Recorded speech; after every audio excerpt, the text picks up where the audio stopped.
Hi there, thanks for joining me and welcome back to the channel. Well, we're going down memory lane again today with another review of these purple range of Matchbox pocket money kits that we all remember well. This one I think is a very evocative model that most people probably had. Certainly back in the day I think it was one of the best sellers along with the Spitfire. So it's the ME109E and it has this remarkable, excellent artwork from Oxley on the front, which is the Battle of North Africa raging in the sky as well as on the ground, and it's actually having a dogfight here with a couple of two or three hurricanes are in view. One of them is just shot down, it looks like, but don't know if the other hurricane might get its revenge in a minute. But anyway, it's really a colourful, lovely piece of artwork this, and it's a very colourful aircraft as well. The Afrika Korps type scheme that the Luftwaffe adopted when they were in North Africa, with this sort of looks like a leopard skin pattern. It's very evocative, very noticeable, and how effective it was at real camouflage I'm not sure, but quite striking scheme. So this is PK-17. Many of you remember this from back in the day. I'm very fortunate, I've got a couple of examples of this, but this one is absolutely mint, and I really mean mint. The box is absolutely immaculate. Looks like it's 1973 now. It says 73 on the back, so here we have the reverse with the window style. This did not come out in a lift top box at any time. This only came out later in 73 when they'd gone to this window style, so there are no lift off type boxes. I don't think there are for any of them after about PK-17 anyway. And it was just the first run of the first single digit numbered kits that came out late 72, early 73 with those boxes. But anyway, looking in here, we've got the JG-27 at the Derna in Libya in 1941. We've also got the option of a Romanian Air Force aircraft who were sympathetic to the Nazis, of course, one of their allies. So that's the option there. But personally, I think the North African colours really do it for me. But of course, it's a bit of a shame they didn't go for a Battle of Britain scheme actually, because that would have been entirely appropriate for this aircraft rather than the Romanian one. I was baffled by that choice, but anyway, there we go. I'm sure lots of people like me in the day just painted them in Battle of Britain colours and didn't give a stuff about the Romanian one anyway, but we shall see. Okay, so we've got the colours as it will appear if you build it without painting. We've got its PK-17 as I mentioned, got the lovely artwork on the end as well, and then we have Matchbox playing their wares of the other models in the range, the Hurricane, Northrop Freedom Fighter, the Corsair and the Nat in this case. So I think we should get into this, and I'm going to be really careful because this is such a perfect box. I've been looking at a couple recently showing you that are not so great, but this one is just mint. So I'm going to be very gentle with it if I can. Pull it out ever so carefully. See what we've got in the box. And I'm sure this will bring back floods of memories to people. Floods. Okay. Pop that over there. And we will see what we've got. So we've got slightly strange colour choices here. This sort of diarrhea brown and then chocolate brown, shall we say. We have got our Canopy here. She's quite nice.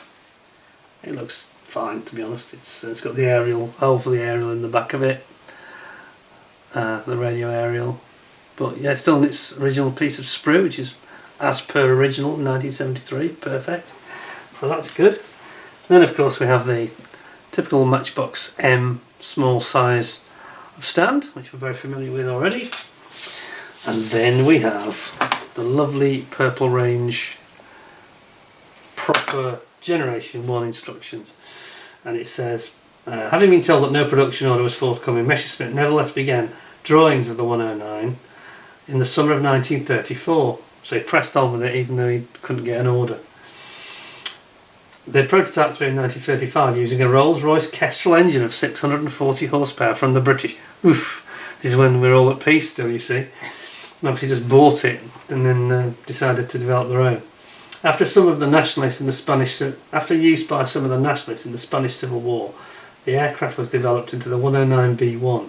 The later UMO engine was in production throughout 1938 until the advent of the Daimler-Benz DB600, the one that we remember, and the 601 engines. The machine became the 109E and would equip almost the whole of the German fighter force of the first 18 months of World War II. The model depicted is a 109 E3. I should say E3 there. E3, using the DB601 engine after some modifications, together with extra armour protection for the pilot, and were used.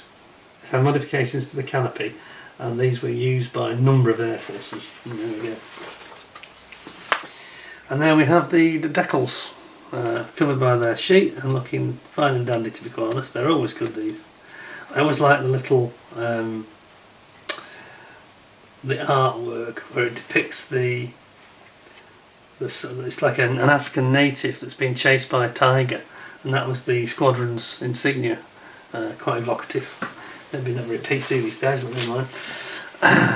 So we've got the little parts call-outs: wheels and tyres, undercarriage legs, you get your cannon and your rear tail wheel, exhausts, propeller, the spinner, and then you've got the seat and the pilot, and then the interior of the cockpit, just putting some colour in behind him so it doesn't look plasticky, and your wheel wells, of course. So those are the only things you need to paint, and as normal you get your details about the stand, which we're already familiar with, I'm sure.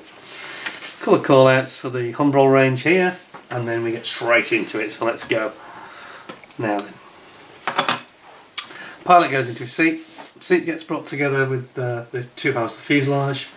Then we get our spinner and prop brought together on a little spinning like pivot, so we can mount it inside and it still spins like so. Top of the cowling comes down on top of the engine, which has the cannons on it plus the canopy. Then you're putting in your tailplanes with the tailplane supports, which were typical on the 109E. There were some cases where the tailplanes collapsed. Don't think they made them strong enough at the support point of the base. Later variants of the 109, like the G, didn't have this. That was got rid of because they just made it stronger. Bringing in your two halves of your wings together, and your aerial goes on. Then your undercarriage, and then finally your cannons are going in, exhaust going on, your two radiators and your landing gear goes in, and then your tropical filter here.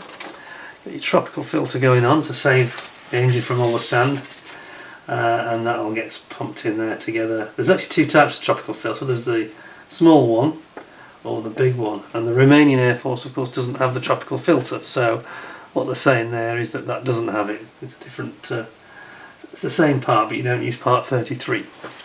So there we go. Very, very, very memorable model this. Very evocative from the day. Yeah, a really nice one. Let's look what we got on the sprue. So, I'm going to have to move my box, otherwise it's going to confuse the camera much too much. We'll be here all day waiting for it to focus. Here we go then. So this is the sprue with the main fuselage on it. Very classic looking 109, and it's all engraved panel lines, recessed panel lines, which I'm glad to say is better than some of the other Matchbox we've seen recently. Nice design. You've got your exhaust stubs here. There's your cannons. There's your propeller. And you've got the spinner. It's a 109E spinner, but it's not drilled out for the cannon, which is a bit disappointing. Which it would be. So that's a little bit of a remiss of them. That needs drilling out with a drill to make the thing look realistic. The E3, I'm pretty sure, as depicted on the cover, it's definitely got the cannon in the spinner. So, and then we've got the pilot and the undercarriage legs, and then we've got very small parts like the little cannon stubs and the tail wheel. And over here, of course, we've got the cannons that are on top of the cowling, on top of the engine. So that's very good. And then here you got your wheels, undercarriage wheels and tyres. Very nice. And then it makes you realise it's quite a small plane, isn't it, the 109E? It really is quite a small aircraft. So here we've got the other side of the wheels, or rather the blanks I should say. This is if you're going to have it retracted, you use these like a blanking half wheel. There's the seat for the pilot, and then we've got pitot heads and aerials, but here's the wings, and they are recessed panel lines, much nicer than we saw on the Spitfire and the Focke-Wulf and what was the other one, the Mustang. They're a bit nasty. Not the kit, just one or two panel lines where they chose to make them raised for no apparent reason, but these are not. These are very scale-like, very nice actually. And of course they upscale this to make the 1/32nd scale version that we'll be reviewing in the not too distant future. You've got tailplanes here, you've got your gear covers, leg covers here.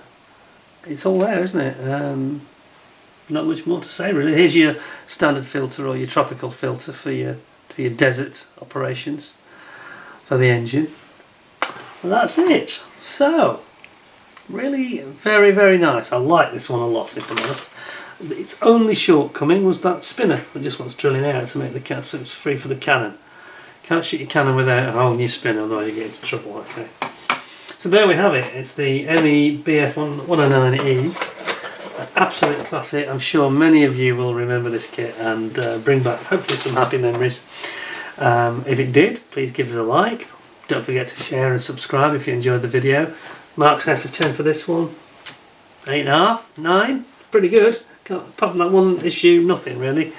All looks very nice, and I've built 4 or 5 of these over the years when I was little.